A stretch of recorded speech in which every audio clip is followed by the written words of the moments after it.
this year?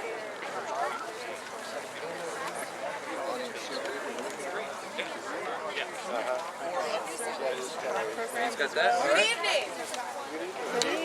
Welcome to Wichita Shakespeare Company's production of Taming of the Shrew. My name is Vonda Schuster, and I'm the director of tonight's production.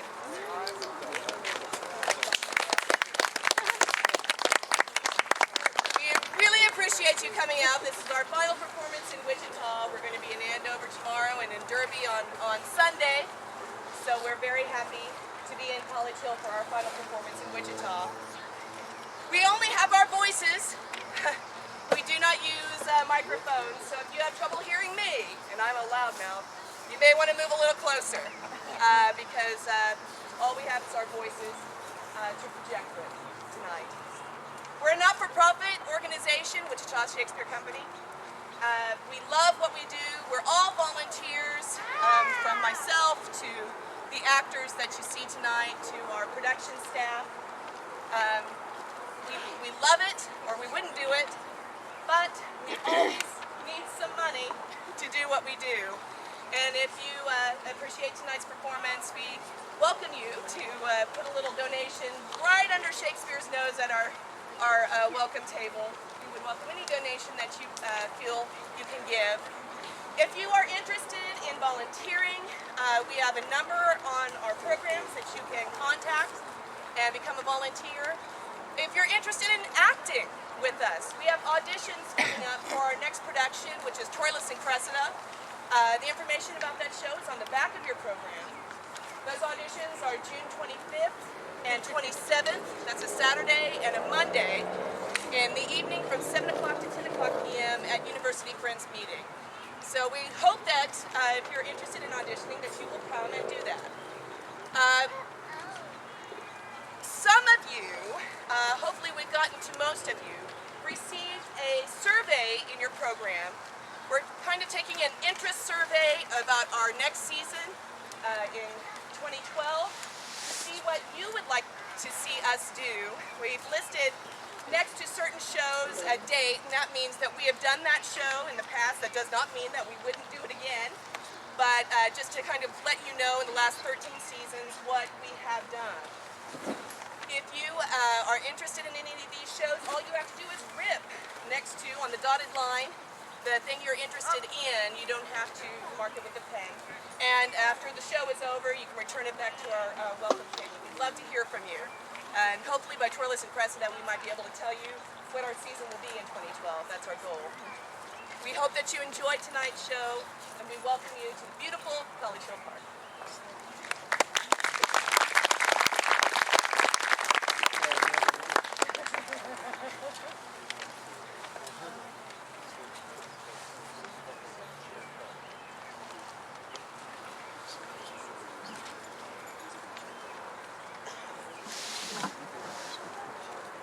Tranio, since my great desire to see fair Padua, nursery of arts, I am arrived for the fruitful Lombardy, the pleasant garden of great Italy. And here, by my father's love and leave, am armed with his good will. Have Pisa left and Padua come. Here, let us start a course of learning and ingenious study. Gentle mastermind, I am in all affected as yourself, glad that you continue your resolve to suck the sweets of sweet philosophy. Only, good master, no profit grows where there is no pleasure ta'en. In brief, sir, study what you most affect. Grammar sees Tranio well, dost thou advise. But stay a while, who comes here?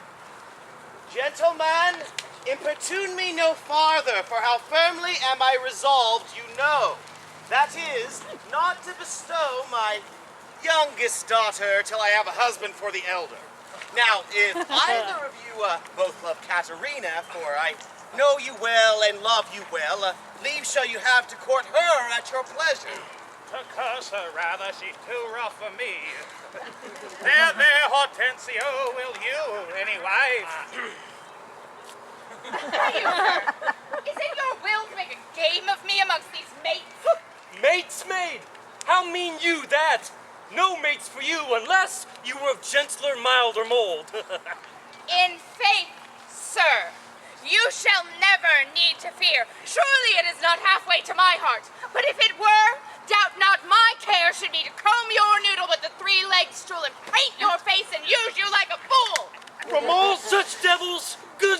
deliver us. And me too, good lord. Hush, master. Here's some good pastime forward. That wench is stark mad or wonderful forward. But in the other silence, I do see maid's mild sobriety. Oh, peace, Tranio. Well said, master. Mum, engage your fill. Gentlemen, that I may soon make good what I have said. Bianca, get thee in. And let it not displease thee, good Bianca, for I will love thee ne'er the less, my girl. Oh, a pretty head. For Beth put finger in the eye, and she knew why. Sister, content you in my discontent. Sir, to your pleasure, humbly I subscribe. My books and instruments shall be my company, to look and practice on them by myself.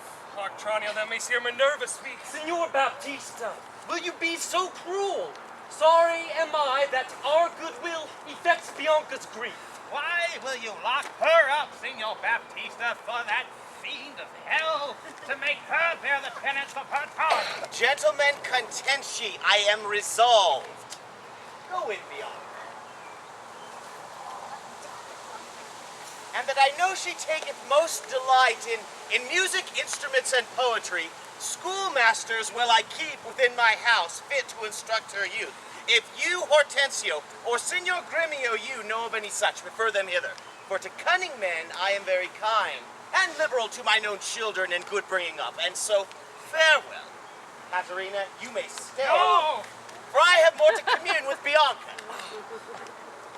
Right, I trust I may go too, may I not? Or shall they be appointed hours, as though belike I knew not what to take and what to leave? Ha! You may go to the devil's dam. Your gifts are so good that here's none will have you. Farewell. Oh, but yet the love I bear my sweet Bianca, if I could by any means light on a fit man to teach her that wherein she delights, I'll wish him to her father. So will I, Senor Gremio. But a word, I pray. Though the nature of our quarrel yet never brooked parley, know now upon advice that it toucheth us both, that we may yet again have access to our fair mistress, and be happy rivals in Bianca's love, to labor and effect one thing especially. What's that, I pray? Marry, sir, to get a husband for her sister. A husband! Ha! The devil! I say, a husband. I say the devil! Thinkest thou, Hortensio, though her father be very rich, is man very a fool to be married to hell? Hush, Gremio.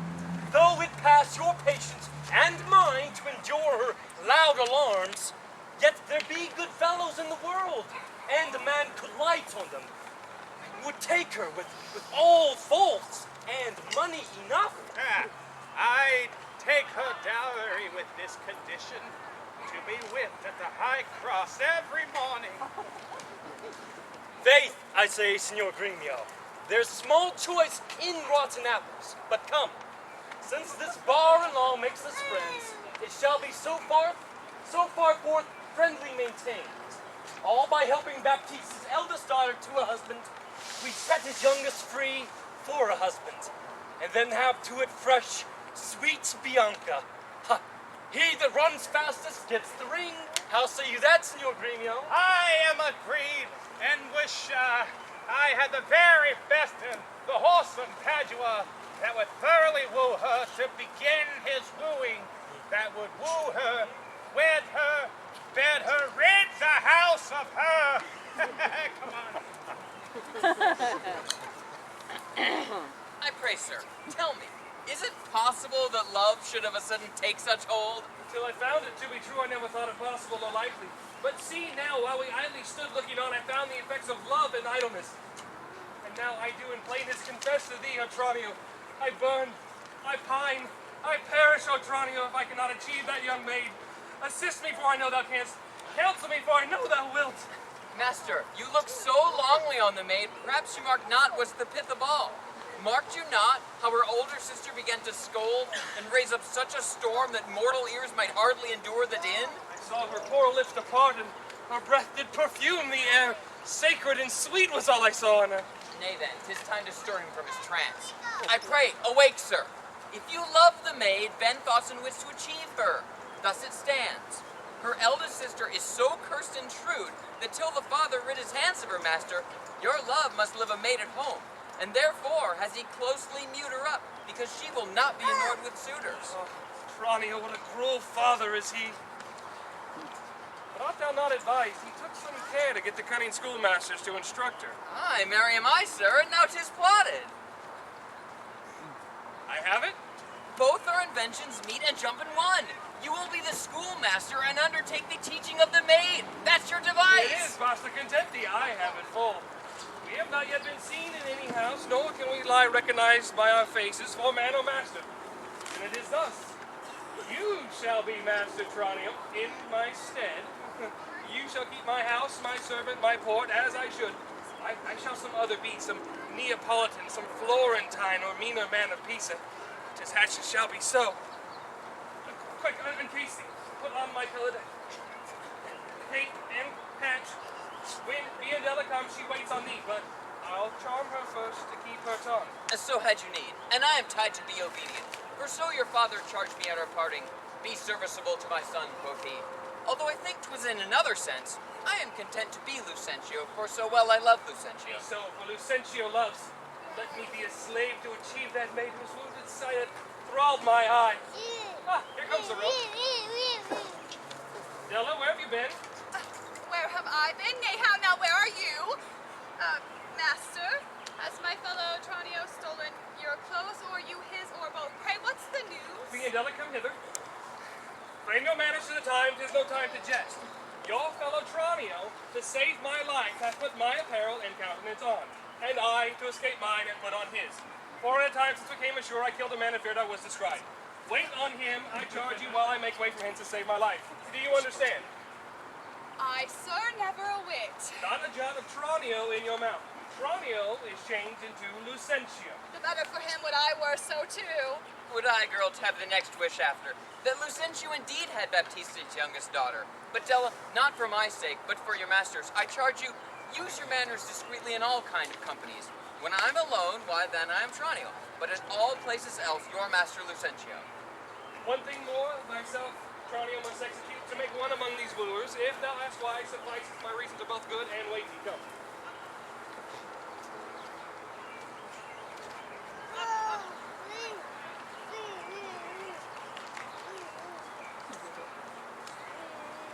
Verona, for a while I take my leave to see my friends in Padua, and of all my best beloved and approved friend Hortensio. Like Shrew, this is his house. Here, Sir Romeo, knock, I say. Knock, sir? Well, whom should I knock? Is there man hath abused your worship? Villain, I say knock me here, soundly. Knock you here, sir? Why, sir, but am I, sir, that I should knock you here, sir? Villain, I say knock me at this gate. Wrap me well, or I'll knock your knave's face. My master has grown quarrelsome. I should knock first, and I know after comes by the worst. Will it not be? Faith, sirrah, and you'll not knock, I'll ring it. I'll try how you can so-fi and sing it. Help! Master is help! My master is mad! Now knock when I bid you, sirrah, villain. Now, what's the matter here? My old friend Grumio and my good friend Petruchio. How do you all at Verona? Signor Hortensio, come you to part the fray. Oh, rise, Grumio, rise. We will compound this quarrel. Nay, if this be not a lawful cause for me to leave his service. Look you, sir, he did bid me knock him and rap him soundly, sir. Well, was there ever a servant used her master so? Whom would to God I had knocked first, and had not Grumio come by the worst? A senseless villain. Good Hortensio, I bade the rascal knock upon your gate. Could not get it from my heart to do it. Knocking at the gate! Oh, heavens! Speak you not these words. Grumio, knock me here, knock me well, knock me soundly. And come you now with knocking at the gate. Sir, get you gone. Talk not, I find. Patience! Patience, Petruchio! I am Grumio's pledge. Why this heavy chance twixt you and her? Your ancient, trusty, pleasant servant, Grumio? Now, tell me, what happy gale blows you from old Verona to Padua here? Such wind as blows young men through the world to seek their fortunes farther than at home where small experience grows. But in a few, Signor Hortensio, thus it stands with me. And Antonio, my father, is deceased, and I've thrust myself into this maze happily to wive and thrive as best I may. Crowns in my purse I have, and goods at home, and so I'm come abroad to see the world. Well, Petruchio, shall I come roundly to thee and wish thee to a shrewd, ill-favored wife? Oh, yet she be rich and very rich, but thou think'st me a little for my counsel. Thou art too much my friend, and I'll not wish thee to her. Signor Hortensio, twixt such as friends as we, few words suffice. Therefore, if you know one rich enough to be Petruchio's wife, as wealth is burden of my wooing dance. Be she as foul as was Florentius' love, as old as Sybil, or she as rough as are the swelling Adriatic seas. I come to wive it wealthily in Padua. If wealthily, then happily in Padua. Look you, sir. He tells you flatly what his mind is. Why, give him gold enough and marry him to a puppy, or an Atlic baby, or to an old trot with narrow tooth in her head, though she have as many diseases as 52 horses. Why, nothing comes amiss, so money comes along. Very well then, Petruchio. Since we are stepped thus far in, I shall continue that I broached in jest. I can, Petruchio, help thee to a wife with wealth enough, and young and virtuous, best brought up as becomes a gentlewoman.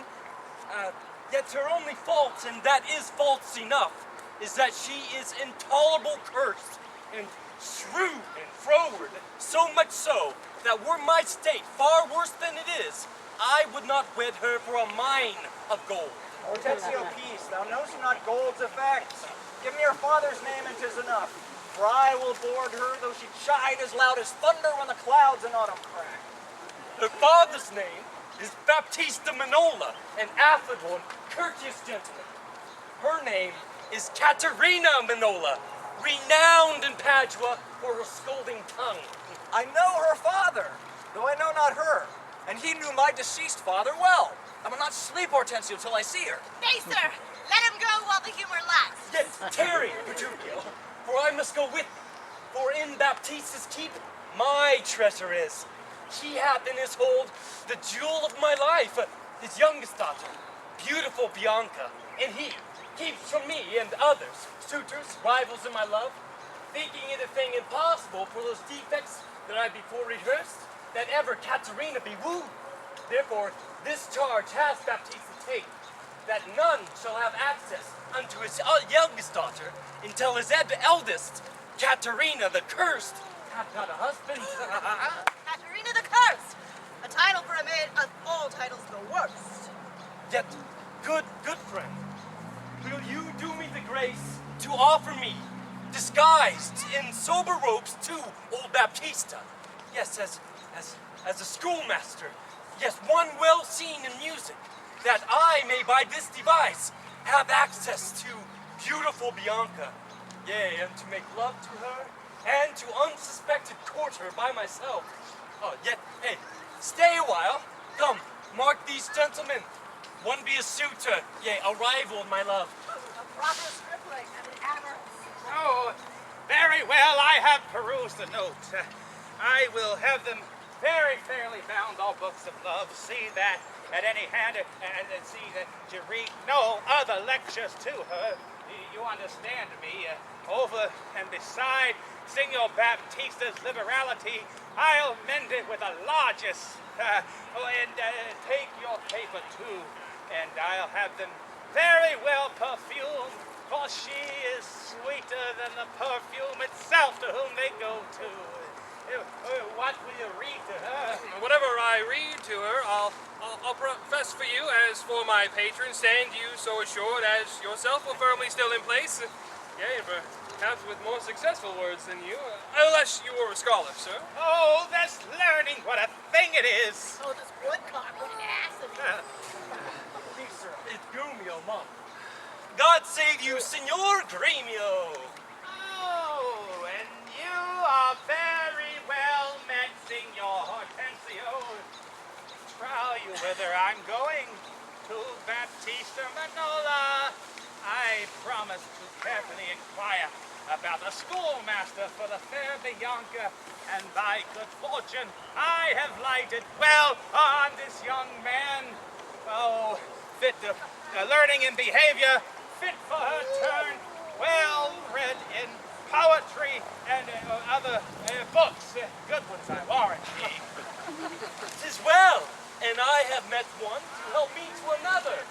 A musician, yes, the finest in his trade. So I shall be in no whit behind in my duty to beautiful Bianca, so beloved of me. I am so beloved of me that my deed shall prove. Back shall prove. Yet 'tis no time to vent the love to dear Bianca. Now, listen to me, Signor Grimo, and if you speak me fair, I will tell you news indifferent good for either. I have met this gentleman here by chance, whom, by an understanding of us both, is willing to take upon Baptista's charge, yea, to woo cursed Katharina, and to marry her, if the dowry please. So said, so done is well. Oh, but Hortensio, have you told him all her faults? I know she is an irksome, brawling scold. If that be all, masters, I hear no harm. Oh, no, friend. What countryman? Born in Verona, old Antonio's son. My father dead, my fortune lives for me, and I do hope good days and long to see.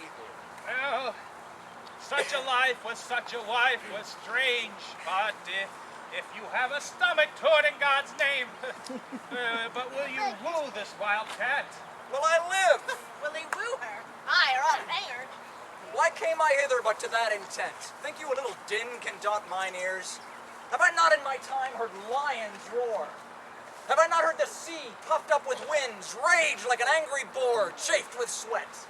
Have I not heard great ordnance in the field and heaven's artillery thunder in the skies? Have I not in a pitched battle heard loud larums, neighing steeds, and trumpets clang? And do you tell me of a woman's tongue that gives not half so great a blow to hear as will a chestnut in a farmer's fire?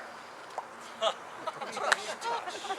Fear boys with bugs. For he fears none. Hortensio, this gentleman has happily arrived, my mind presume, for his own good and ours. I told you we would be contributors, both. Oh, and so we will, provided that he win her. Would I were sure of a good dinner. Gentlemen, God save you. If I may be bold, tell me, I beseech you, which is the readiest way to the house of Signor Baptista Minola? He that has the two fair daughters, is he, you mean? Even he, Bianca.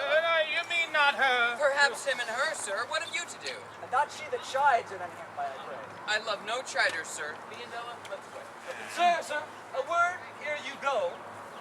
Are you a suitor to the maid you speak of, yea or no? And if I be, sir, is it any offense? No!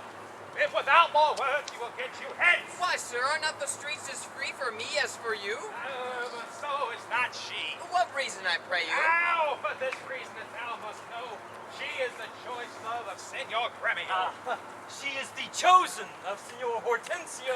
Softly, my masters. If you be gentlemen, do me this right. Hear me with patience. Baptista is a noble gentleman, to whom my father is not all unknown.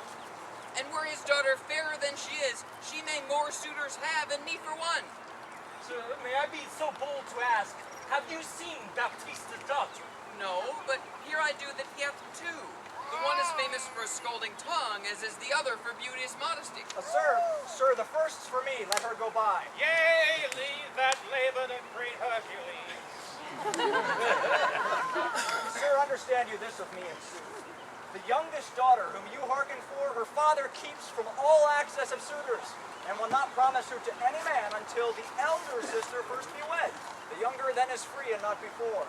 If you must be the man, must stead us all, and me amongst the rest. Sir, you say well. Well, you do concede. Therefore, you must, as we do, gratify this gentleman here, to whom we all rest, generally beholding. Sir, I shall not be slack. In sign whereof, please ye, we may contrive this afternoon, and quaff carouses to our mistress's health, and do as adversaries do in law, strive mightily. But eat and drink this friend. Oh, excellent motion! Fellows, let's be gone! I'll talk us all. The motion is good indeed, and be it so, Petruchio. I shall be thy Benvenuto. Good sister, wrong me not, nor wrong yourself, to make a bondmaid and a slave of me. Unbind my hands, I'll pull them off myself. Ye all my raiments to my petticoat, or what you will command me will I do, so well I know my duty to my elders. Of all thy suitors, here I charge thee. Tell whom thou lovest best, see thou dissemble not. Believe me, sister, of all the men alive, I never yet beheld that special face which I could fancy more than any other. Minion, thou liest! It's not Hortensio. If you affect him, sister, here I swear, I'll plead for you myself, but you shall have him. Like you fancy, riches more. You will have Gremio to keep you fair. Is it for him you do envy me so? Nay, then you jest, and now I well perceive you have but jested with me all the while. I prithee, sister Kate, untie my hands. That be jest, and all the rest was so. Oh! Why? Oh, why, how now, dames? Whence grows this insolence? Oh, Bianca, stand aside. Oh, poor girl, she weeps. God, ply thy needle, meddle not with her. For shame, thou helding of a devilish spirit! Why dost thou wrong her that did ne'er wrong thee? When did she cross thee with a bitter word? Her silence loves me, and will be revenged! What in my sight? Bianca, get thee in! What will you not suffer me? Nay, now I see she is your treasure. She must have a husband. I must stand barefoot on her wedding day. Talk not to me. I will go sit and weep till I can find occasion of revenge. Was ever gentleman thus grieved as I? Oh, but who comes here? Good morrow, neighbor Baptista. Good morrow, neighbor Gremio. God save you, gentlemen. And you, good sir, pray, have you not a daughter called Katerina, fair and virtuous? I have a daughter, sir, called Katharina. You are too blunt. Go with order thee. You wrong me, Signor Gremio, I believe. I am a gentleman of Verona, sir, that hearing of her beauty and her wit, her affability and bashful modesty, her wondrous qualities and mild behavior, am bold to make myself a forward guest within your house, to make mine eye the witness of that report which I so oft have heard. And as an entrance for my entertainment, I do present you with this man of mine, cunning in music and the mathematics, to instruct her fully in those sciences, whereof I know she is not ignorant. Accept of him, or else you do me wrong. You are welcome, sir, and he for your good sake. But for my daughter Katerina, this I know, she is not for your turn. Oh, the more my grief. I see you do not mean to part with her, or else you like not of my company. Oh, mistake me not. I speak but as I find. Whence came you, sir? What may I call your name? Petruchio is my name. Antonio's son, a man well known throughout all Italy. I know him well. You are welcome for his sake. Saving your tail, Petruchio. Let us let our poor petitioner speak as well. Oh, you are marvelous forward. Oh, pardon me, Signor Gremio. I would fain be doing. Oh, I doubt it not, sir, but you will curse your wooing. Neighbor, this is a gift very grateful. I am sure of it, expressing the like kindness myself that hath been kindly beholding to you more than any. Freely give unto you this young scholar that hath long been studying at Brean, as cunning in Greek and Latin, other languages, as the other is in music and mathematics. His name is Cambio. I pray accept his service. Well, 1,000 thanks, Signor Gremio. Welcome, good Cambio. But, gentle sir, methinks you walk like a stranger. May I be so bold to know the cause of your coming? Sir, the boldness is mine own, that being a stranger in this city here, do make myself a suitor to your daughter, unto Bianca, fair and virtuous. Nor is your firm resolve unknown to me in the preferment of the eldest sister. This liberty is all that I request, that upon knowledge of my parentage, I may have free access and favor as the rest. And towards the education of your daughters, I here bestow this simple instrument, and this small packet of Greek and Latin books. If you accept them, then their worth is great. Lucentio is your name, of whence, I pray? Of Pisa, Pisa, sir, son to Vincentio. Ah, mighty man of Pisa. By report, I know him well. You are very welcome, sir. Take you the lute and you the sets of books. You shall go see your pupils presently. Holla within! Madam, lead these gentlemen to my daughters. Tell them they are their tutors. Bid them use them well.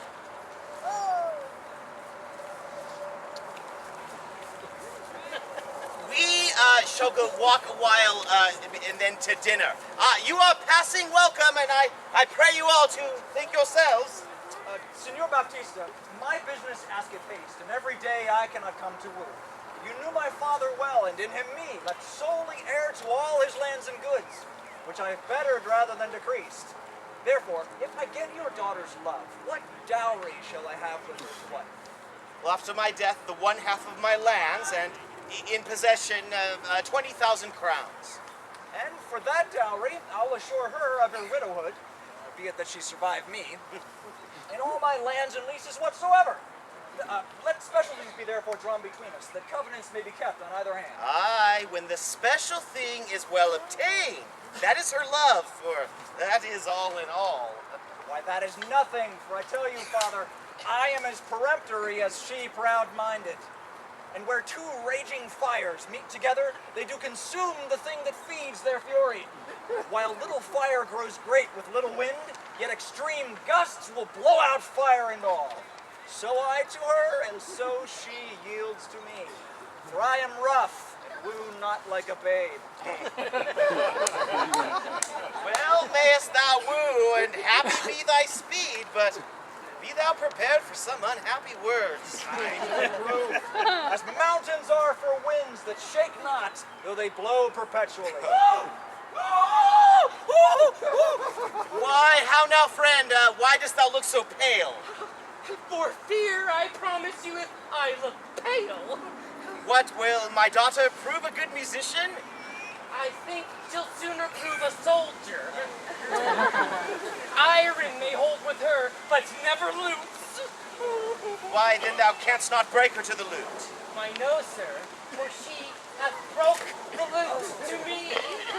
Oh, I did but tell her she mistook her frets, and I bowed her hands to teach her the fingering with such a devilish spirit.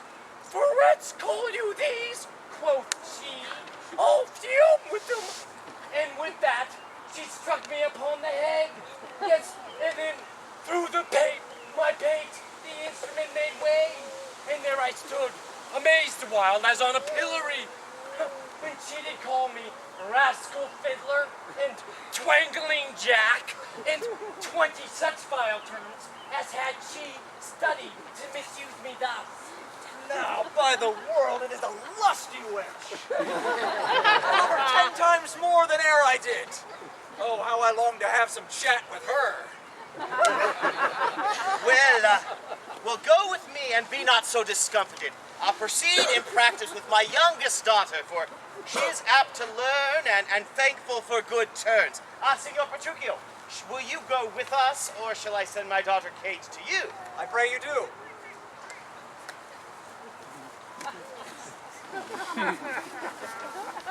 I will attend her here and woo her with some spirit when she comes. Say that she frowned. Why, then I'll tell her it's plain she looks as sweet as morning roses, freshly washed with dew. Say that she railed. Why, then I'll say she sings as sweetly as a nightingale. Say she be mute and will not speak a word. Well, then I'll commend her volubility. If she do bid me pack, I'll give her thanks as though she bid me stay by her a week. If she deny to wed, I'll crave the day when I shall ask the banns and when be married. But here she comes. Now, Petruchio, speak. Good morrow, Kate. For that's your name, I hear. Well, you have heard but something hard of hearing. They call me Katerina, that you talk of me. You lie, a faith, for you are called plain Kate, and sometimes Kate the Cursed, but my bonny Kate, the prettiest Kate in Christendom, Kate of Kate Hall. My super dainty Kate, for dainties are all Kates. And therefore, Kate, take this of me, Kate, of my consolation. hearing thy mildness praised in every town, thy virtues spoke of, and thy beauty sounded, though not so deeply as to thee belongs. Myself am moved to woo thee to my wife.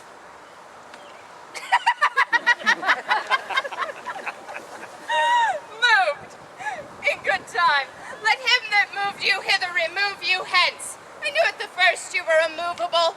Why, what's a movable? A joined stool. Thou hast hit it, come, sit on me. Asses are made to bear, and so are you. Women are made to bear, and so are you.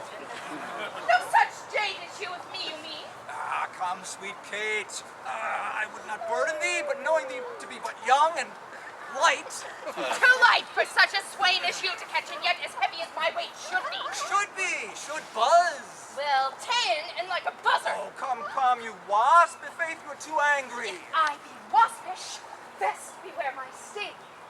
My remedy is then to pluck it out. If the fool could find where it lies. Why, who knows not where a wasp does wear his sting? In his tail. In his tongue. Whose tongue? Yours, if you talk of tales, and so farewell. What, with my tongue in your tail? Come, good Kate, I'm a gentleman.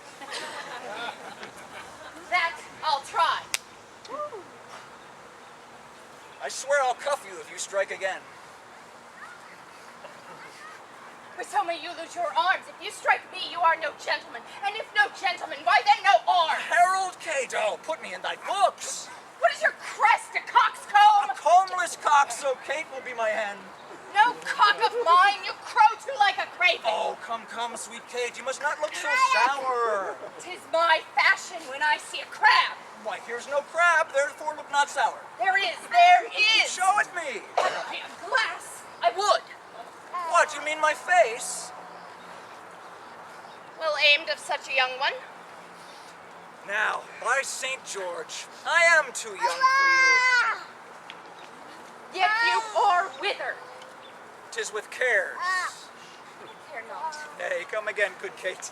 To sooth you scape not so. I'd chafe you if I tarry. Let me go. No, not a whit. I find you passing gentle. 'Twas told me you were rough and coy and sullen, and now I find report a very liar, for thou art pleasant, gamesome, passing courteous, yet sweet as springtime flowers. Why doth the world report that Kate doth limp? Oh, slanderous world! Kate, like the hazel twig, is straight and slender and as brown in hue as hazelnuts, and sweeter than the kernels. Oh, let me see thee walk, thou dost not limp. Where did you study all this goodly speech? It is extempore from my mother wit. A witty mother, witless else her son. Am I not wise? Yes, keep you warm. Marry, so I mean, sweet Kate, in thy bed. Therefore, setting all this chat aside, thus in plain terms, your father has agreed that you shall be my wife. Your dowry agreed upon, and will you, nill you, I will marry you. Now, Kate, I am a husband for your turn, for by this light, whereby I see thy beauty which doth make me like thee well, thou must be married to no man but me, Kate, for I am he and born to tame you, and bring you from a wild Kate to a Kate conformable as other household Kates. Here comes your father. Never make denial, I must and will have Katharina for my wife. Why, how now, Petruchio? How speed you with my daughter? How but well, sir, how but well. It were impossible I should speed amiss. Why, how now, daughter Katharina? Oh, in your dumps. Call you me daughter? Oh, I promise you, you have showed a tender fatherly regard to wish me wed to one half lunatic, mad brain ruffian and swearing jack that thinks with oaths to face the matter out. Father, 'tis thus. Yourself and all the world that talked of her have talked amiss of her. If she be cursed, it is for policy, for she's not froward, but as mild as a dove. She's not hot, but as temperate as the morn. For patience, she shall prove a second Grisel, and Roman Lucrece for her chastity. And to be brief, we have agreed so well together that upon Sunday is the wedding day. See thee hanged on Sunday first. Hark, Petruchio, she says she'll see thee hanged first. Is this your speeding? Nay, then, good night our part. Patience, gentlemen. I tell thee, 'tis bargain twixt us twain, being alone, that she shall still be cursed in company. I tell you, 'tis incredible to believe how much she loves me. Oh, the kindest Kate. She hung about my neck, and kiss she vied so fast, protesting oath on oath. In a twink, she won me to her love. Oh, you're novices. 'Tis a world to see how tame, when men and women are alone, a meacock wretch can make the curses true. Oh, Kate, give me thy hand. I will to Venice to buy apparel against the wedding day. Provide the feast, father, and bid the guests. I will be sure my Katharina shall be fine. Oh, I know not what to say, but give me your hands. God send thee joy, Petruchio. 'Tis a match! Amen, say we. We'll be witnesses! Father and wife and gentlemen adieu. I will unto Venice. Sunday comes apace. We will have rings and things and fine array. And kiss me, Kate. We will be married o' Sunday. Was ever match clamped up so suddenly? Faith, gentlemen, now I play a merchant's part and venture madly on a desperate mart. 'Twas a commodity lay fretting by you. Will bring you gain or perish on the seas. Oh, the gain I seek is quiet in the match. I doubt it not, sir, that he has got a quiet catch. Now, neighbor Baptista, to your younger daughter, now is the day we have long looked for. I am your neighbor and was suitor first. And I am one that can love Bianca more than words can witness or your thoughts can guess. Oh, youngling, thou cannot love as dear as I. Graybeard, thy love doth And freeze. mind up, fry. Oh, stand back, skipper, 'tis age that nourishes. But youth in ladies' eyes that flourishes. Gentlemen, I will compound this strife. 'Tis deeds must win the prize, and he of both that can assure my daughter the greatest dower shall have my Bianca's love. Say, Signor Gremio, what can you assure her? First, neighbor, as you know, my house within the city is richly furnished with plate and gold, basins and ewers to lave her dainty hands, 6 score fat oxen standing in my stalls, my hangings all of Tyrian tapestry, in all things answerable to this portion. Myself am old and struck with years, I must confess it. If I die tomorrow, all this is hers. If while I live, she can only be mine. Sir, that only came well in. Sir, listen to me. I am my father's heir and only son. If I may have your daughter to my wife, I'll give her houses 3 or 4 as good within rich Pisa walls as any one old Signor Gremio has in Padua. Besides this, 2,000 ducats by the year of fruitful land, all of which shall be her jointure. What? Have I pinched you, Signor Gremio? Oh, 2,000 ducats by the year of land. My land amounts not so much at all that she can have. Besides, an argosy that is now lying in Marseille Road. What? Have I choked you with an argosy? Gremio, 'tis known my father had no less than 3 great argosies. Besides, 2 galleasses and 12 tight galleys. These I will assure her, and twice as much, whate'er thou offerest next. Nay! I've offered all. She cannot have any more than all I have. But if you like me, she can have me and mine. Why then, the maid is mine from all the world, by your firm promise. Gremio is out by. I must confess, your offer is the best, and let your father make her the assurance she is your own. Else, you must pardon me if you should die before him. Where's her dower? That's but a cavil. He is old, I young. And may not the young die as well as the old? Oh, gentlemen. Gentlemen, I am thus resolved. Now, on Sunday following, you know my daughter Katharina is to be married. Now, on the Sunday following that, shall Bianca be bride to you, if you this assurance. If not, Signor Gremio. And so I take my leave, and thank you both. Oh, adieu, good neighbor, adieu. sirrah, young gamester. Your father were a fool to give thee all, and in his waning age set foot under thy table. Tut! A toy! An old Italian fox is not so kind, my boy.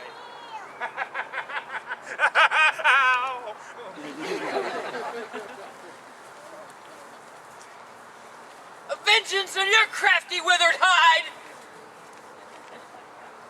And yet I have faced it with a card of 10. 'Tis in my mind to do my master good. I see no reason but suppose Lucentio must get a father called supposed Vincentio. And that's a wonder.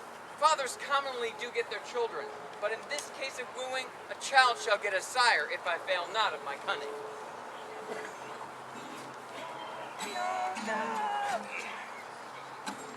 Fiddler Corbin, you grow too forward, sir. Have you so soon forgot the entertainment her sister Katharina welcomed you withal? But, wrangling pedant, this is the patroness of heavenly harmony. Therefore, give me leave to have prerogative. And when in music we have spent an hour, your lecture can have leisure for as much. Preposterous ass. I never read so far to know the cause why music was ordained. Was it not to refresh the mind of man after his work or his usual pain? And give me leave to read philosophy, or while I pause, serve in your harmony. Sirrah, I will not bear these braves of thine. Why, gentlemen, you do me double wrong to strive for that which resteth in my choice. I am no preaching scholar in the schools. I'll not be tied down to appointed hours nor times, but learn my lessons as I please myself. And to cut off all strife, here sit we down. Take you your instruments, play you the wilds. His lecture will be done ere you have tune. Madam, you will leave his lecture when I am in tune? That will never be. Don't tune your instrument. Where left we last? Here, madam. Hic ibat simois, hic est CGA tellus, hic steterat priami regia celsa sinis. Construe them.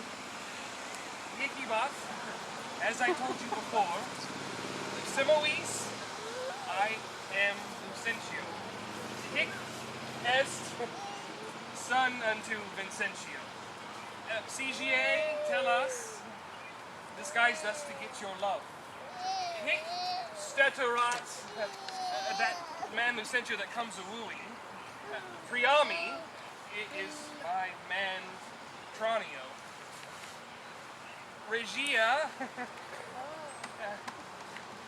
who bears my port. Celsicenis, that we might beguile the old pantaloon. Madam, my instrument is now in tune. Let's hear. Oh, fine, the treble jars. Spit in the hole, man. Tune again. Now, let me see if I can construe it. Hicabat, simois, I know you not. Hic est sigia tellus, I trust you not. Regia Celsius sedis, take heed he hearest not. Regia, despair not. Celsius sedis, presume not. Madam, 'tis now in tune. All but the bass. The bass is right. 'Tis the bass knave that jars. In time I may believe, yet I mistrust. Mistrust it not for sure. Aeneas was called Ajax, called so from his grandfather. I must believe my master, else I promise you I should be arguing still upon that doubt. But let it rest. Now, Licio, to you. Good bastards, take it not unkindly, pray, that I have been thus pleasant with you both. Sirrah, you may go and walk. My lessons make no music in 3 parts. Are you so formal, sir? Well, we will watch and wait with awful. Yeah, but deceived, my musician groweth amorous.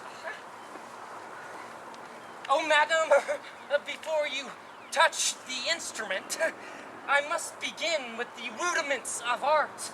Yea, to teach you gamuts, more plethy, pithy, and effectual than hath been writ by any in my trade. And here it is, fairly drawn.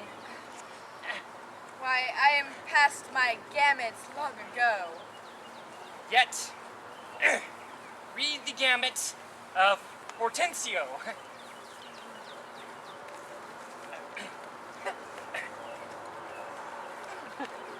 Gamut, I am the ground of all accord. A ray to plead Hortensio's passion. B me, Bianca, take him for thy lord. C faut that loves with all affection. D sol ray, one clef, two notes have I.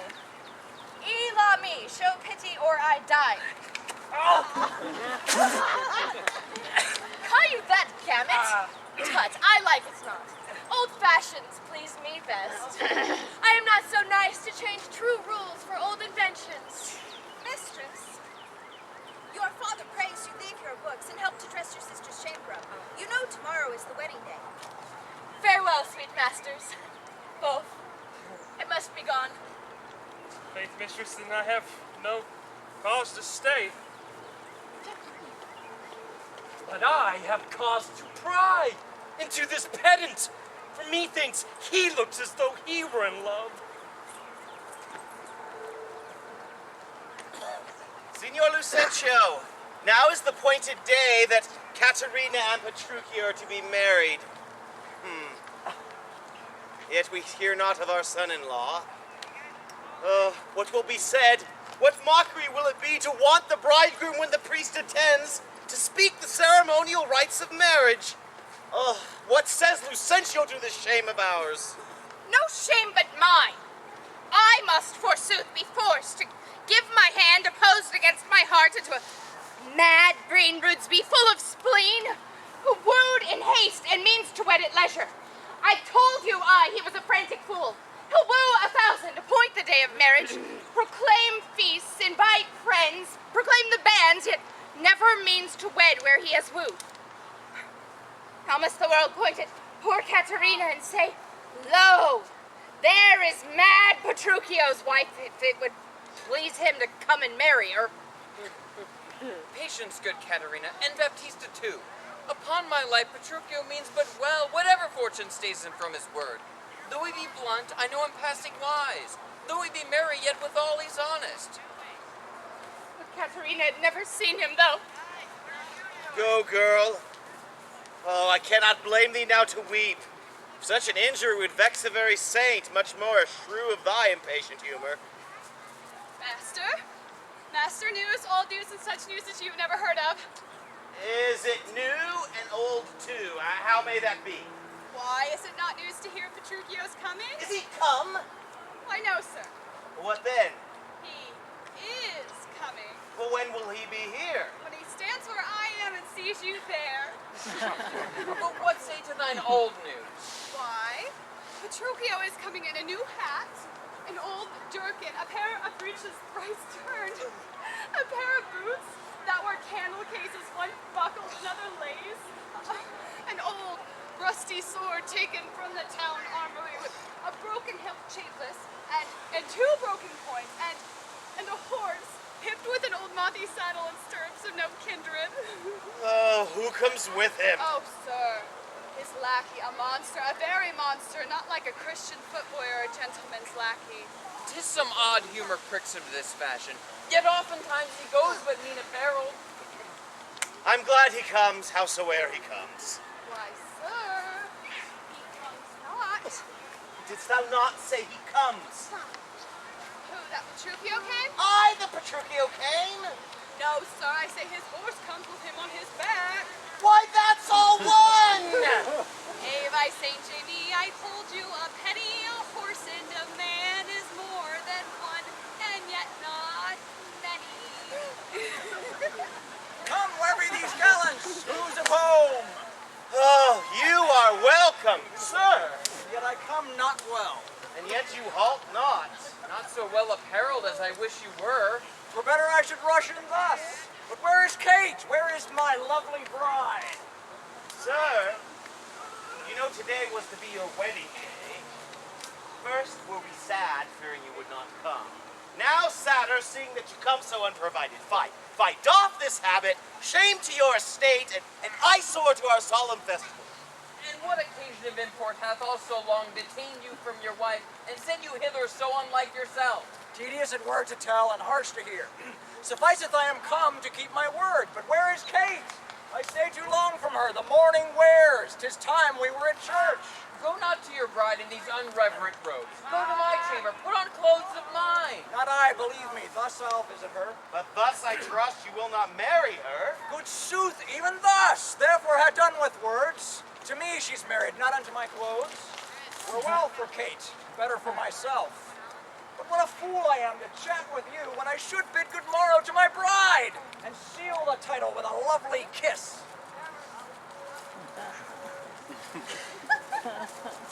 He hath some meaning in his mad attire.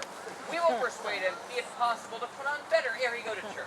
I'll after him and see the event of this.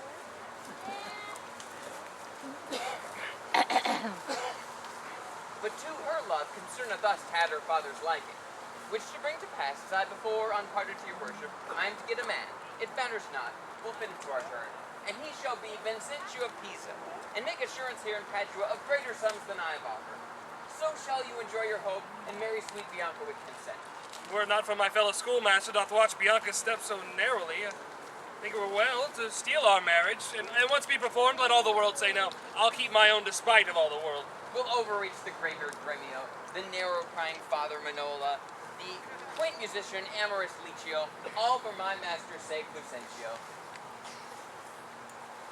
Signor Gremio, came you from the church? As willingly as I ever came from school. And are the bride and bridegroom coming home? Ah, the bridegroom, says you. Oh, 'tis a groom indeed. A grumbling groom, and that the girl shall find. Curser than she? Why, 'tis impossible. Not. She's a lamb, a dove, and a fool to him. I'll tell thee, Signor Lucentio, when the priest should ask if Katharina should be his wife, "Aye, by God's wounds," quoth he, swore so loud that the priest let drop the book, and as he stooped to take it up again, the mad-brained bridegroom took him such a cuff that down fell priest and book and priest. "Now, take them up," quoth he, "if any list." What said the wench when he rose again? Ah, trembled and swore. He swore, she trembled and shook as he swore so loud as if the vicar meant to cozen him. And after many ceremonies done, he calls for wine. "A health," quoth he, as if he were aboard, carousing to his mates after the storm. Quaffed off his muscatel, threw the sops all in the sexton's face. This being done, he grabs the bride about the neck and kisses her lips with such a clamorous smack that at the parting all the church did echo. And seeing this, I came thence for very shame, for soon after me the rout is coming. Never before was there a mad marriage in this. Hark! Hark, I hear the minstrels play. Gentlemen and friends, I thank you for your pains. I know you think to dine with me today and have prepared great store of wedding cheer. But so it is, my haste doth call me hence, and here I mean to take my leave. Is it possible he will away tonight? I must away today before night come. Make it no wonder. If you knew my business, you would entreat me rather go than stay. And honest company, I thank you all who beheld me give away myself to this most honest, patient, and sweet wife. Dine with my father, drink a health to me, for I must hence, and farewell to you all. Let us entreat you stay till after dinner. It cannot be. Let me entreat you. It may not be. Let me entreat you. I am content. Are you content to stay? I am content that you shall entreat me to stay. And yet stay not, entreat me how you can. Now, if you love me, dead. Grumio, my horse. Ready? Jump to beating the horses. Nathan, do what thou canst. I will not go today. No, nor tomorrow, not till I please myself. The door is open, there lies your way. You may be jogging while your boots are green. For me, I'll not be gone till I please myself. Oh, content thee, Kate. Prithee, be not angry. I will be angry. What hast thou to do? Father, be quiet! He will stay my leisure! Now it begins to work. Gentlemen, forward to the bridal dinner. See, a woman may be made a fool if she has not a spirit to resist. They shall go forward, Kate, at thy command. Obey the bride, the you that attend on her. Go to the feast, revel and domineer. Carouse full measure to her maidenhead. Be mad and merry, or go hang yourselves. But for my bonny Kate, she must with me. Nay, look not big, nor stamp, nor stare, nor fret. I will be master of what is mine own. She is my goods, my chattels. She is my house, my field, my barn, my ox, my horse, my ass, my anything. And here she stands, touch her who dare. I'll bring mine action on the proudest he that stops my way in Padua. Romeo, draw forth thy weapon. We are beset with thieves. Rescue thy mistress if thou be a man. Fear not, sweet wench. I'll rescue thee, Kate. I'll buckler thee against a million. Nay, let them go. A couple of quiet ones. Good, went they not quickly, and I should die with laughing. Such a mad match. Never was the like. Mistress, what's your opinion of your sister? But being mad herself, she's madly mated. I warrant him, Petruchio is cated. Gentlemen and friends, though bride and bridegroom wants for to supply the places at the table, you know there wants no junkets at the feast. Therefore, Lucentio, you shall take the bridegroom's place, and let Bianca take her sister's room. Shall sweet Bianca practice how to bride it? She shall, Lucentio. Come, gentlemen, let's go.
Are the serving men their new fustian on, their white stockings, and every officer their wedding garments on? The tax fair within, the Jill's fair without, and the carpets all laid, and everything ready. Everything's ready, and therefore I pray thee, news. First, know this. My horse is tired. My master and mistress fallen out. How? Why, out of the saddle and into the dirt, and therefore hangs a tail. Well, let's have it, good Grumio. Lend me thine ear. Here. There. That's me to feel a tale, not to hear it. Therefore it is called a sensible tale.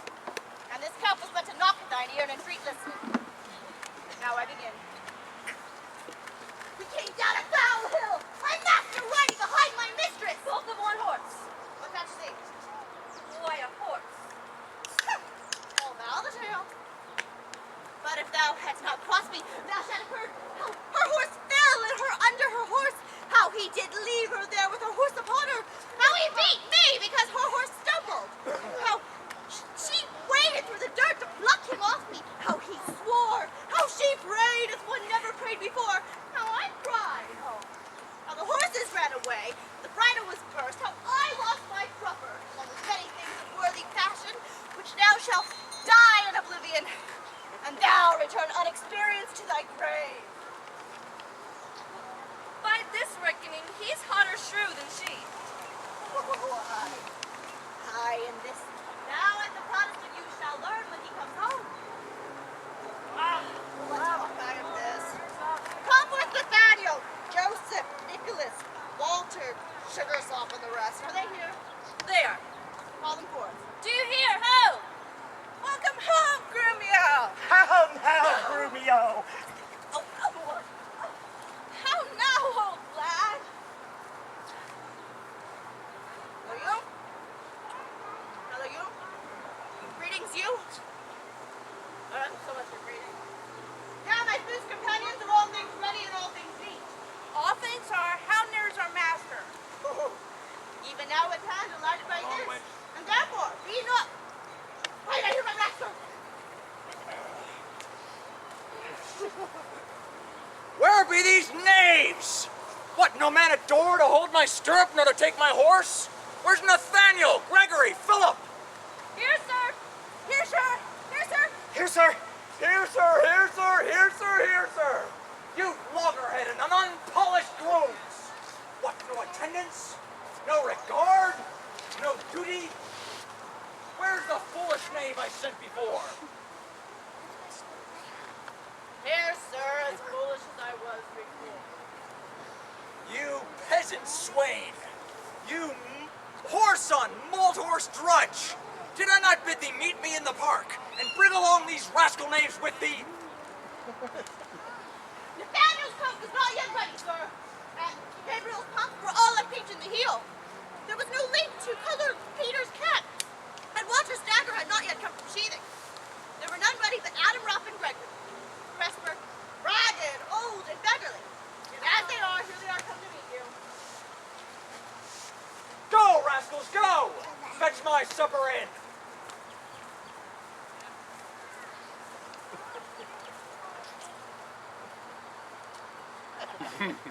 Where are those knaves that laid thy left? Where are the... Come, Kate, sit down, and welcome!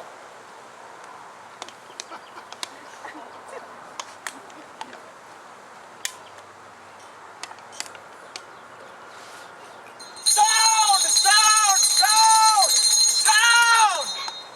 Why, when I say... Hey, come.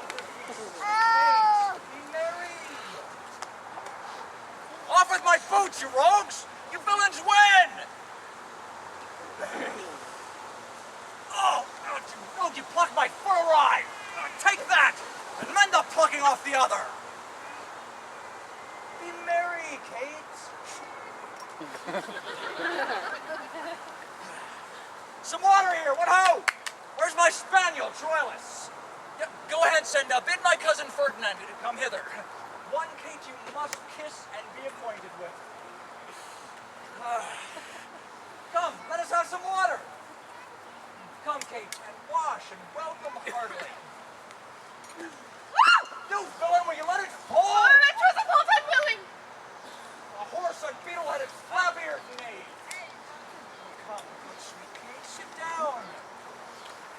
know you have a stomach. Will you give thanks, sweet Kate, or else shall I? What's this? Mutton? I. Who brought it? I. 'Tis birds! And so is all the meat! What dogs are these? Where's the rascal cook? How durst you villains bring it from the dresser and serve it thus to me who love it not? Here, take it to you, trumpers! What's it all? You heedless joltheads and unmannered slaves! What, do you grumble? I'll be with you straight!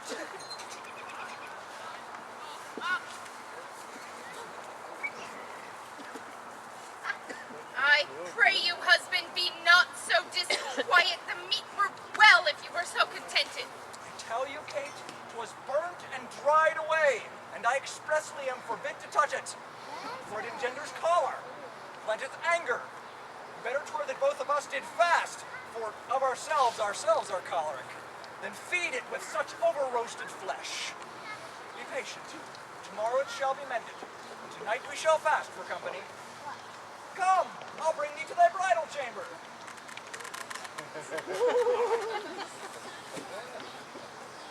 Peter, did you ever see the like? He kills her in her own humor.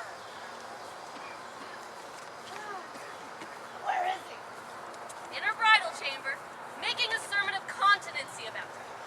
Rails and breaks and swears that she, poor soul, knows not which way to stand, to look, to speak, and sits as one new risen from a dream. Away, he is coming hither.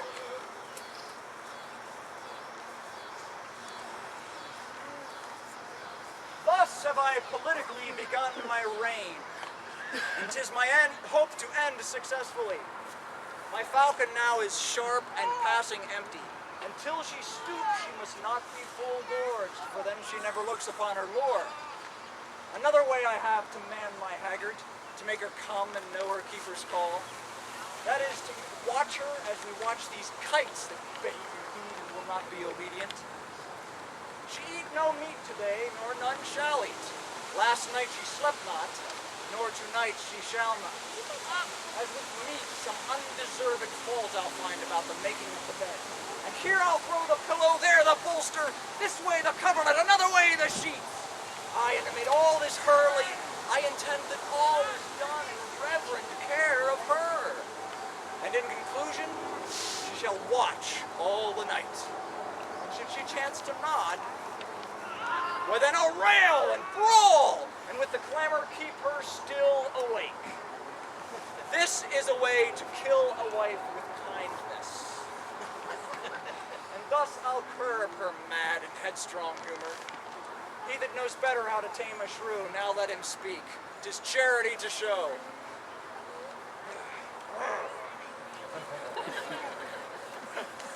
I tell thee, friend Licio, is it possible Mistress Bianca doth fancy any other but Lucentio? I tell you, sir, she bears me fair in hand. Sir, to satisfy you in what I have said, stand by and mark the manner of his teaching. Mistress, profit you in what you read. What master read you? First resolve me that. I read that I profess the art to love. Oh, and may you prove, sir, master of your art. And may you, sweet dear, prove mistress to my heart. Quick proceeders, Mary! Oh, you that durst swear at your mistress Bianca so well, love none in the world so much so as Signor Lucentio? Oh, despiteful love, unconstant womankind! I tell thee, Licio, this is wonderful! Oh, mistake me no more.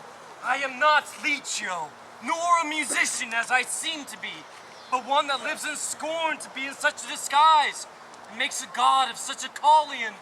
Know, sir, that I am Hortensio.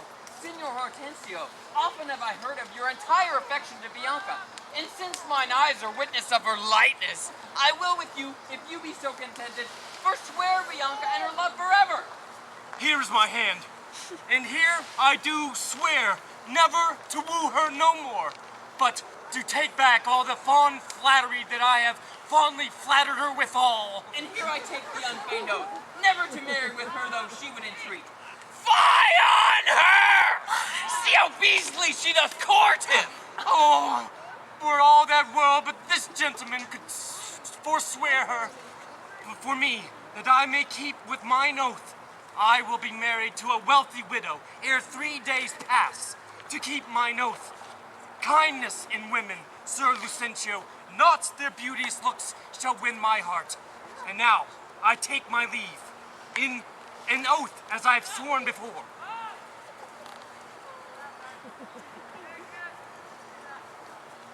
Mistress Bianca, bless you with such grace as longeth to a lover's blessed case.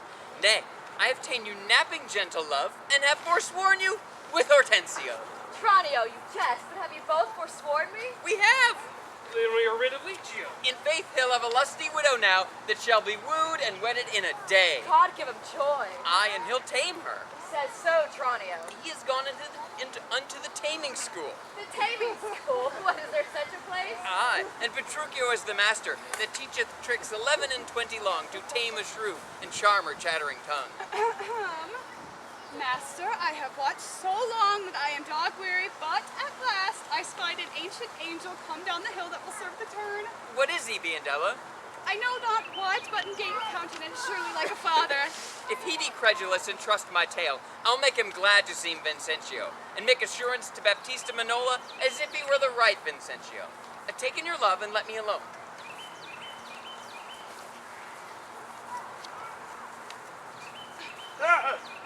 God save you, sir. And you, sir, travel you far on, or are you at the farthest? Sir, at the farthest for a week or two. But then up further and as far as Rome, and so to Tripoli, God living life. What countryman, I pray you? Of Mantua. Of Mantua, sir? And come to Padua careless of your life? My life, sir, how I pray, for that goes hard. 'Tis death for anyone in Mantua to come to Padua. Know you not the cause? 'Tis marvel but that you are but newly come. 'Tis thought you might have else heard it proclaimed about. Aye, alas, it is worse for me than so, for I have bills by money from Florence to exchange, and must here deliver them. First, though, have you ever been at Pisa? Aye, sir, Pisa have I often been. He's a renowned for grave citizen. Among them know you one Vincentio. I know him not, but I've heard of him, a merchant of incomparable wealth. He is my father, sir, and sooth to say, in countenance somewhat doth resemble you. As much as an apple doth an oyster and all in one. To save your life in this extremity, this I will do you for his sake. His name and credit shall you undertake, and in my house you shall be friendly lodged. You understand me, sir? So shall you stay till you have finished your business in the city. If this be courtesy, sir, accept of it.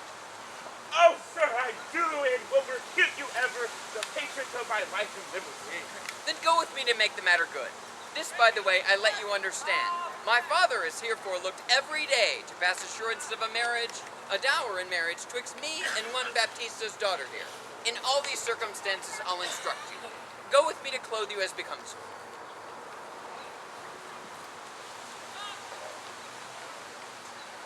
No, forsooth, I dare not for my life. The more I wrong, the more his spite appears. Did he marry me to famish me? Beggars, they come into my father's door upon entreaty, have a present instant. Else where they meet with charity? But I, who never knew how to entreat, nor never needed that I should entreat him, starved for meat, giddy for lack of sleep, with oath kept waking and brawling fed. That hurts me more than all these ones who does it under the name of perfect love.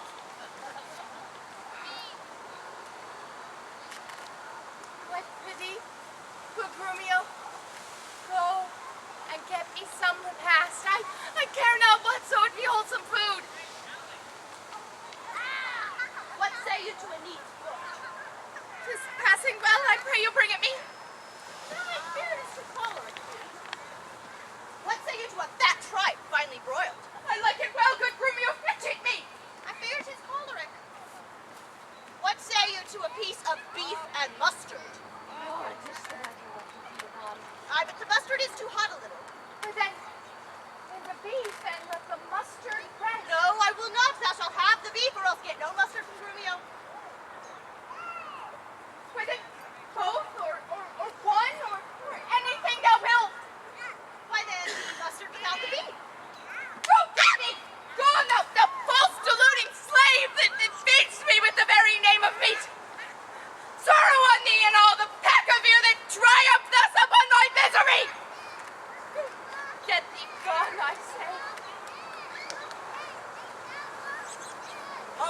introduce my Kate.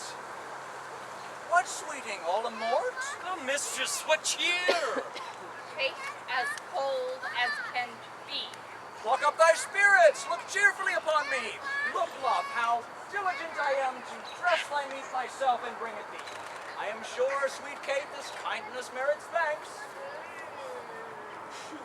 What, not a word? Then thou lovest it not, and all my pains is sorted to no proof. Here, take away this dish. I pray you let it stand. The poorest service is repaid with thanks, and so shall mine before you touch the meat.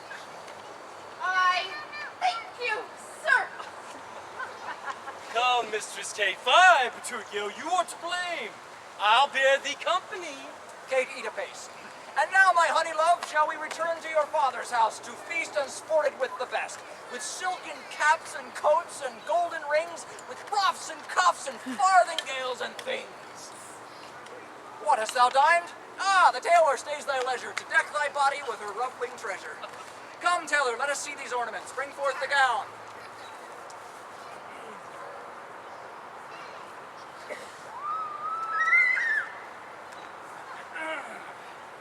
Ah, yes, madam. What news with you? Well, here is the cap, your worship, did we speak.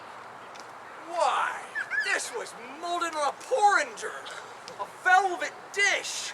Fie, 'tis lewd and filthy, a knack, a toy, a trick, a baby's cap. Go take it hence. Let me have a bigger. Have no bigger.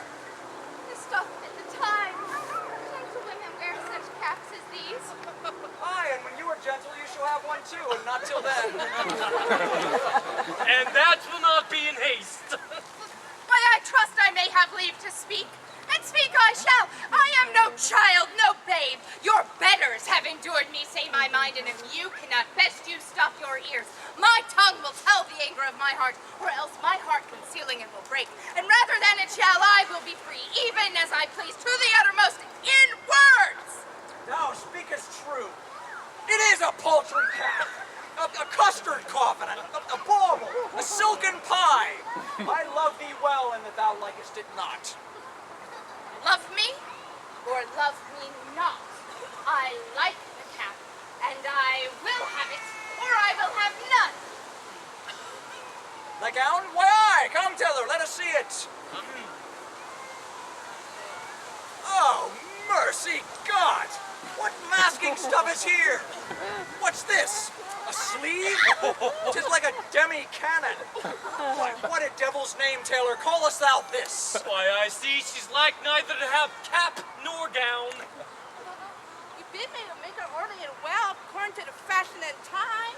Marry and did, but if you be remembered, I did not bid you mar it to the time. Go take it hence, I'll none of it. I never saw a better fashion gown, more pleasing, more quaint, nor more commendable. Belike you mean to make a puppet of me. Why, true! She means to make a puppet of thee! She says, you worship, to make a puppet of her. Oh, monstrous arrogance! Thou liest, thou thread, thou thimble, thou flea, thou knit, thou winter cricket, thou! Braved in mine own house by a skein of thread. Away, thou rag, thou quantity, thou remnant, or I shall so bemeet thee with thy yard, that thou shalt think on prating whilst thou livest. I tell thee, that thou hast marred her gown. Your worship is deceived. The gown is made as my master has direction. Grumio gave the order how it should be done. I gave her no order. I gave her the stuff. Wasn't it your decision how it should be done? Very wench with a needle and thread. Was it your decision how it should be done? Cut? Thou hast faced many things. I have. Faced not me. Thou hast braved many men. Brave not me. I shall neither be faced nor braved.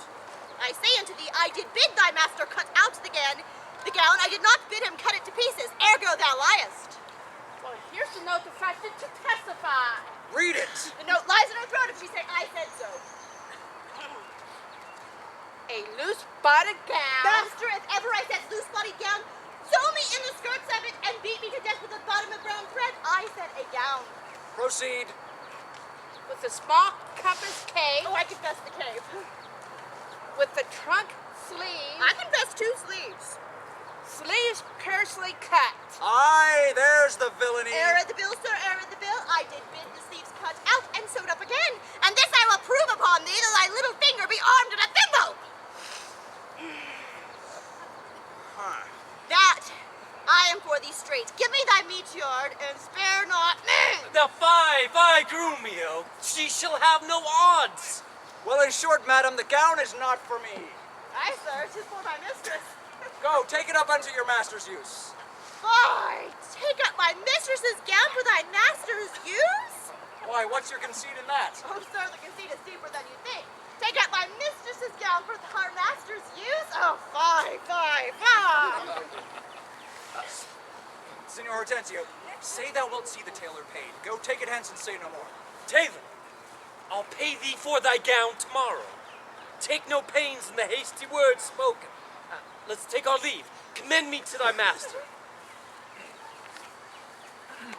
Welcome, good Kate.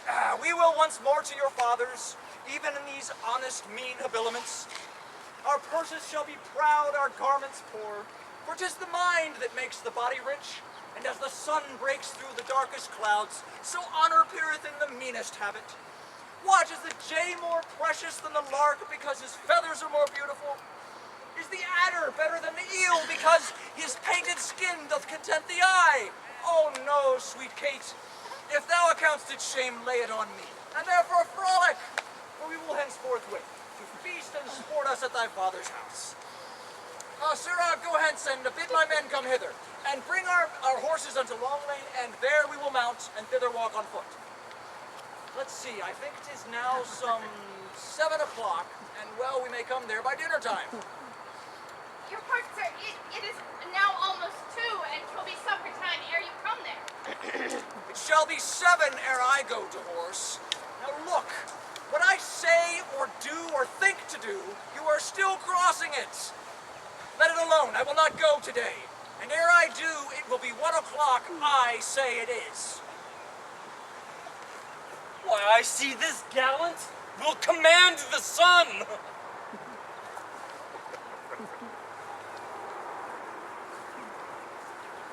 Sir, this is the house. Please, it you that I call? Aye, sir, but what else? But I be deceived, Signor Baptista may remember me.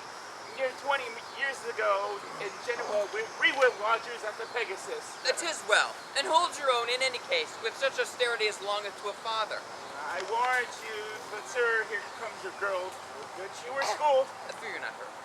Bianca, now do your duty thoroughly. Imagine 'twere the right Vincentio.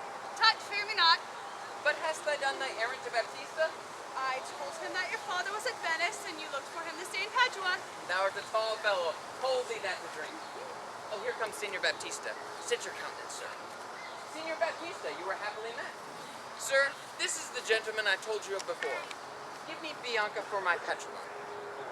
Southside. Sir, by your leave, I come to Padua to gather in some debts. My son Lucentio made me acquainted with a lady cause of love between your daughter and himself. And for the report I hear of you, and for the love he beareth to your daughter, and she to him, I am content to have a match. And if you find no worse than I upon some agreement, shall you find ready and willing to have her so bestowed? For years I cannot be with you, Signor Baptista, of whom I hear so well. Sir, pardon me in what I have to say. Your plainness and your shortness please me well. Right true it is, my son Lucentio here doth love my daughter, and she loveth him, or both dissemble deeply their affections. Therefore, if you say no more than this, and that like a father you will deal with him and pass my daughter a sufficient dower, the match is made, and all is done. Your son shall have my daughter with consent. I thank you, sir. Where then do you think it best we be affied, and such assurance obtain as shall with either part's agreement stand? Not in my house, Lucentio, for you know, pitchers have ears, and I have many servants. Besides, old Gremio is hearkening still, and happily we might be interrupted. Then at my house, and it like you. There doth my father lie, and there we'll pass the business privately and well. Send for your daughter by your servant here. My girl shall fetch the scrivener present. It likes me well. Biandella! Hie you home, and bid Bianca make her ready straight. And if you will, tell her what hath happened here today. That Signor Lucentio's father is arrived in Padua, and how she's like to be Lucentio's wife. I pray to God she may with all my heart. Dally not with the gods, but get thee gone. Signor Baptista, shall I lead the way? Welcome. One mess is like to be your cheer. Come, sir, we will better it in Pisa. I follow you.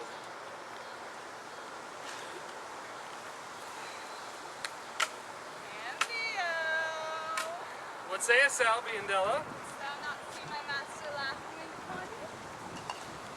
What of that? Faith, nothing, but has left me here to expound the moral or meaning of his signs and tokens. Pray thee moralize them. Then thus, baptism is the same funny, receiving father and receive the son. What of that? His father is to be brought by the supper. And what of all this? The priest at Caesar's church is at your command at all hours. And then? I cannot tell.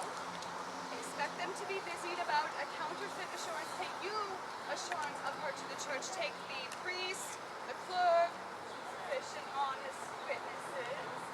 If this be not what you look for, then I have no more to say, but bid Bianca farewell forever today. Hearest thou, Biandella? Oh, I cannot tarry, sir, and so adieu. My master hath appointed me to go to St. Luke's church to bid the priest be ready to come to you. Come with your opinions. I will, and she will be pleased. She will be, wherefore should she doubt? Hap what hap may, I'll go roundly with her. It'll be hard if Cambio go without her. Come on, in God's name, once more to our fathers. My, how good and brightly shines the moon. The moon. The sun. It is not moonlight now. I say it is the moon that shines so bright. I know it is the sun that shines so bright. Now by my mother's son, and that's myself.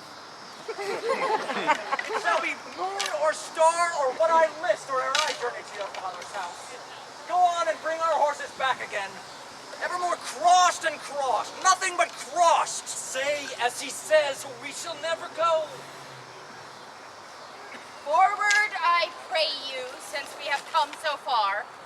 Be it moon or sun or what you please, or should you wish to call it a rush candle, henceforward, so shall it be for me. I say it is the moon. I know it is the moon. Nay, thou liest, it is the blessed sun.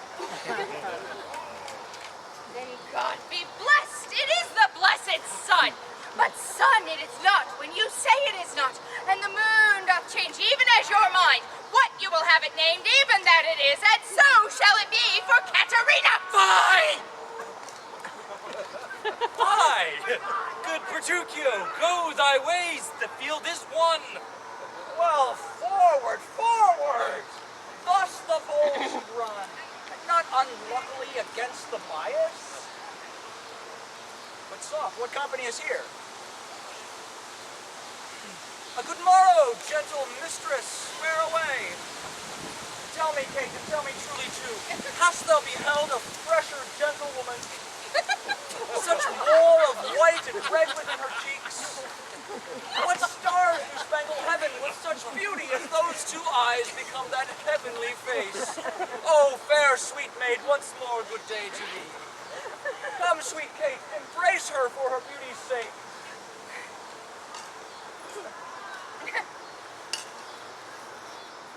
Young, budding, virgin,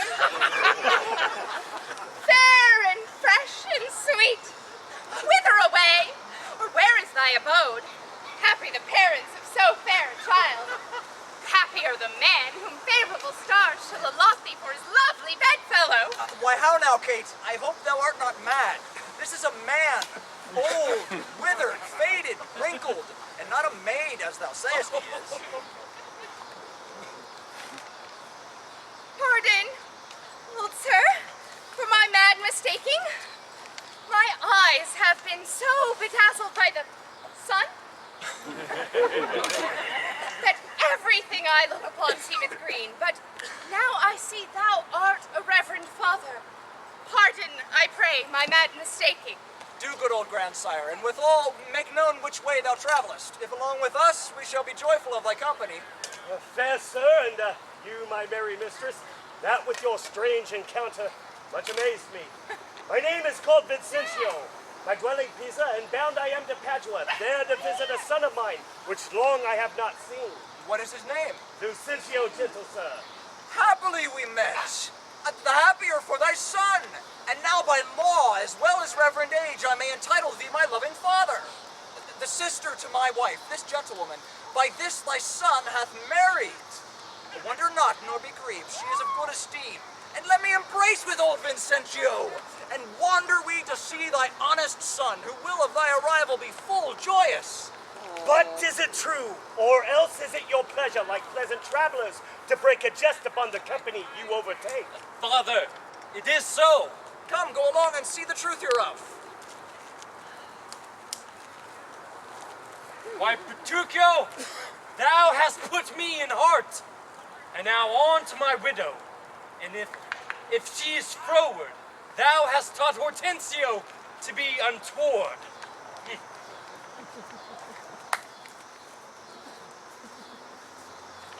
Soft and swiftly, sir, for the priest is ready. I fly Bianca, but they may chance need thee at home, therefore leave us. Oh, nay, faith, I'll see the church or your back, then come back to my master's as soon as I can. I marvel that Cameo comes not all this while.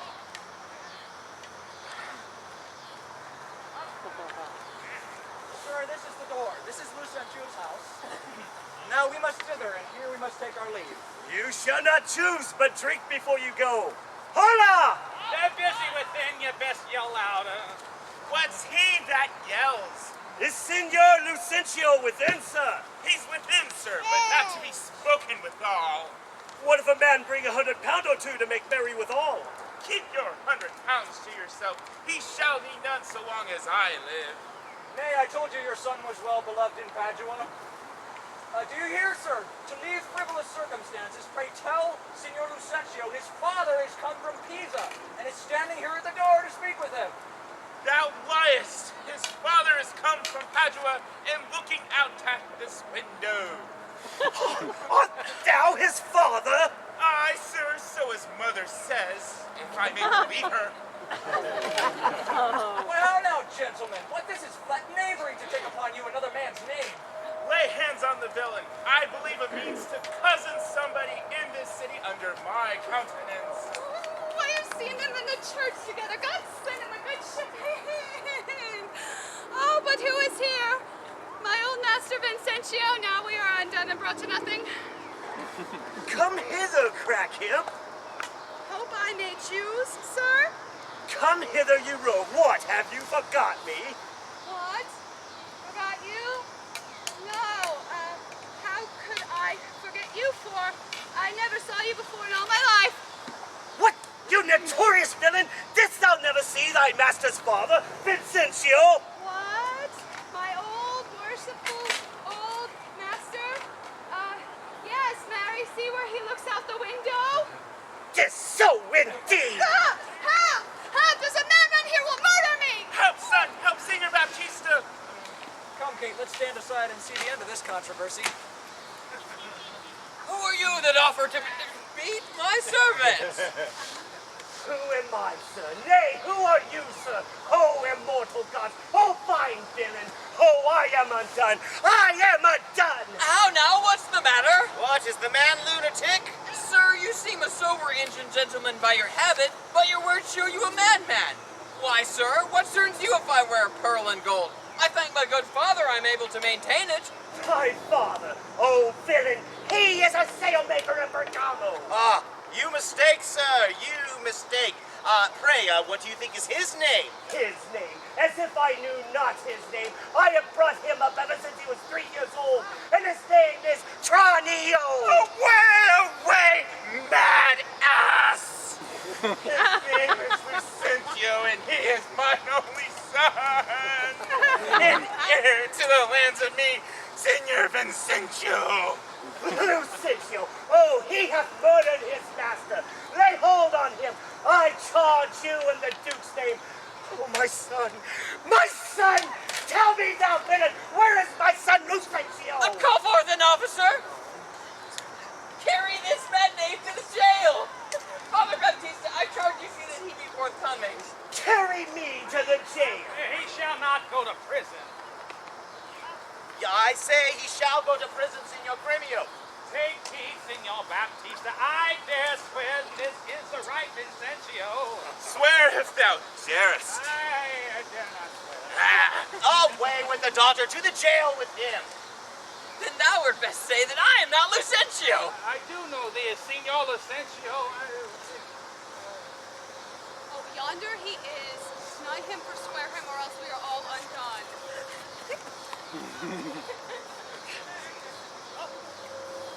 Pardon, sweet father. Live, my sweet son. Pardon, dear father. How hast thou offended? Oh, but where is Lucentio? Here is Lucentio. Right son to the right Vincentio, who hath by marriage made thy daughter mine. He is Counterfeit supposes bleared thy nine. packing with a witness to deceive us all. Where's that damn villain, Antonio, that faced and braved me in this matter so? Why, tell me, art thou not my Cambio? Cambio has changed into Lucentio. Love wrought these miracles. Bianca's love made me exchange my state with Tranio, who did bear my countenance in the town. And upon the happy arrival, upon my wish taken bliss, what Tranio did, myself enforced him to. Therefore, pardon him, sweet father, for my sake. I'll slit the villain's nose that would have sent me to the jail. But do you hear, sir? Will you marry my daughter without asking my goodwill? Fear not, Baptista. We will content you. Go to. But I will be revenged for this villainy. And I to sound the depth of this knavery. Look not pale, Bianca. Thy father will not frown. My cake is dough, but out of hope of all, I'll in among the rest. For my share of the feast, come be Husband, let's follow to see the end of this ado. First kiss me, Kate, and then we shall. But you're in the midst of the street. What, art thou ashamed of me? Well, no, sir. God forbid, but shame to kiss. Well, then home again. Come, sirrah, let's away. Oh, nay, sir, I will give you a kiss. Now, pray you, love, stay. Is not this well? Well, come, Kate. Better once than never, for never too late.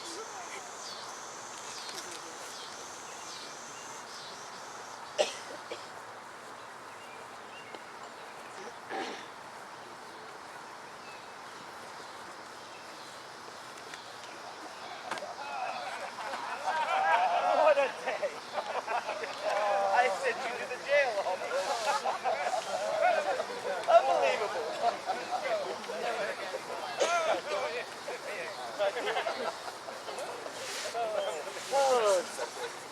Look at this marvelous.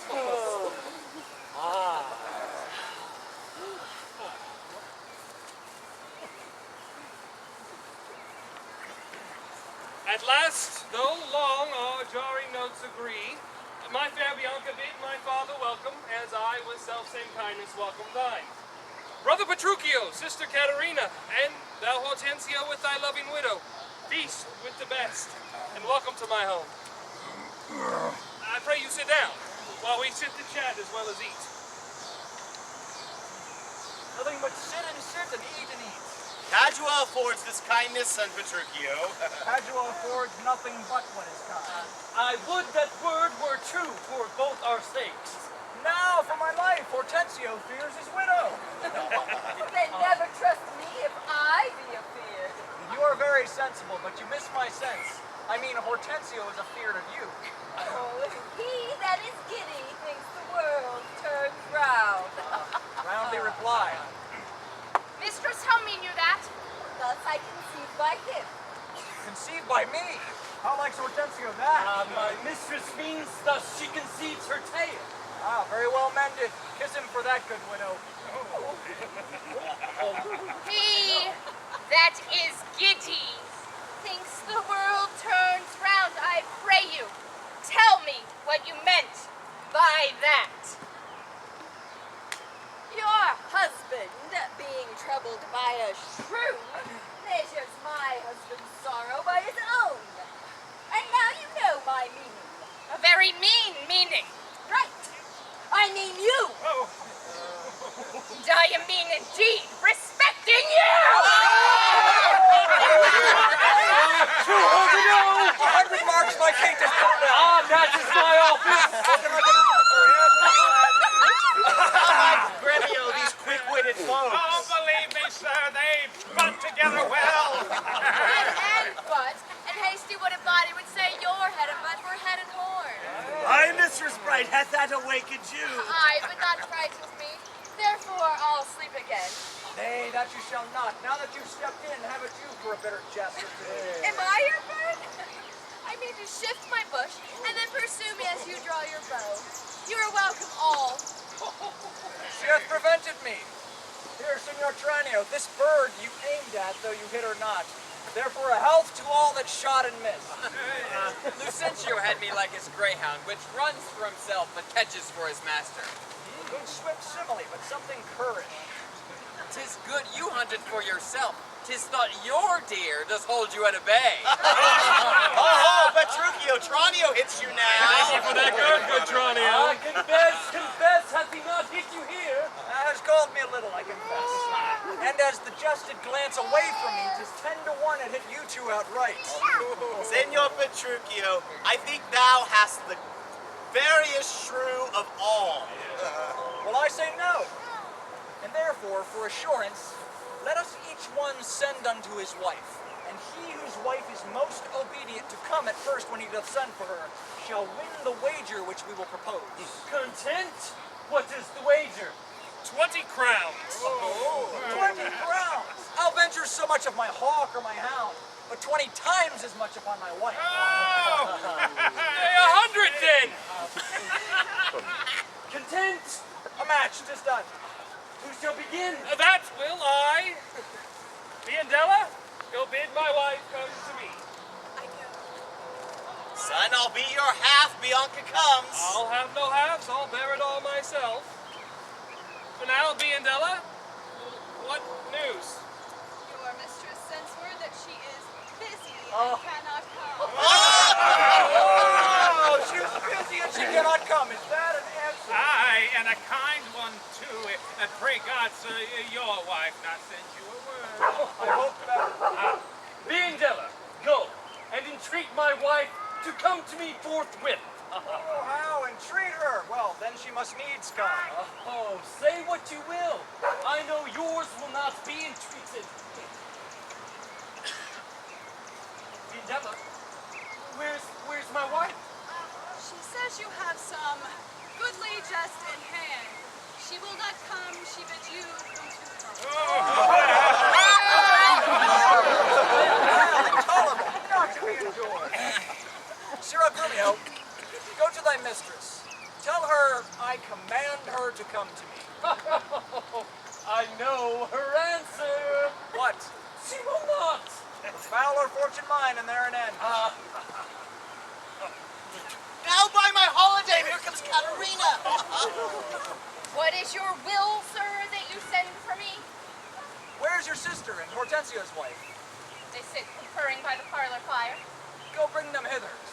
If they deny to come, swinge me them soundly forth unto their husbands. Go and fetch them hither straight. Here is a wonder if you talk of wonders. I wonder what it bodes. Merry peace it bodes, and love, and quiet life. And to be brief, what not that's sweet and happy.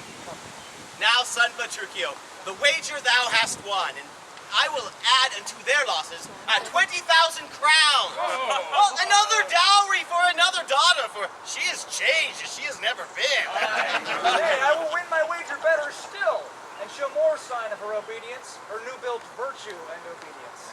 See where Here she comes and brings your wives as prisoners to her womanly persuasion. Katharina, that cap becomes you not. Off with that bauble. Throw it underfoot. Lord, never let me have cause to sigh till I be brought to such a silly pass. Fie, what a foolish duty call you this? I would your duty were as foolish.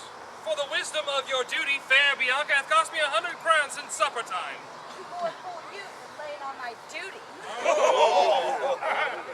Katharina, I charge thee, tell these headstrong women what duty they do owe their lords and husbands. Come, come, you are mocking. We will have no telling.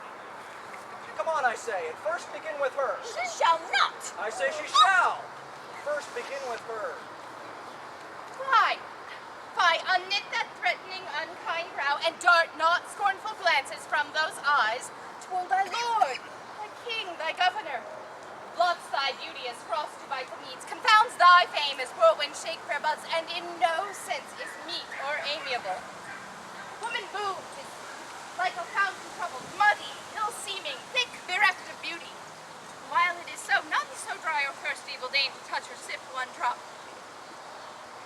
Thy husband is thy lord, thy life, thy keeper, thy head, thy sovereign, one that cares for thee. For thy maintenance commits his body to painful labor both by sea and land, that watcheth the night in storms, the day in cold. Craves no other tribute at thy hand but love, fair looks, and true obedience. Too little payment for so great a debt. And when she's peevish, sullen, sour, and not obedient to his honest will, what is she but a foul, contending rebel and graceless traitor to her loving lord? I'm ashamed that women are so simple to offer war where they should kneel for peace. Ow! For seek for rule, supremacy, and sway where they are bound to love, serve, and obey. Why are our bodies soft, weak, and smooth, unup to toil and trouble in the world, but our soft conditions and our hearts should well agree with our external parts. Come, you froward and unable worms, my mind hath been as big as one of yours, my heart is great, my reason haply more, to bandy word for word and frown for frown. Now I see our lances are but straws, our strength is weak, our weakness past compare, that seeming to be most which we indeed least are. Then veil your stomachs, for it is no boot. Place your hands below your husband's foot, a token of which duty he pleads. My hand is ready, yet do him ease. Now there's a wench. Come on and kiss me, Kate. Go to, lad, for thou shalt have. 'Tis a good hearing when children are taught. But a harsh hearing when women are froward. Come, Kate, we'll to bed. We three are married, though you two are sped. 'Twas I won the wager, though you hit the white. And being a winner, God give you good night.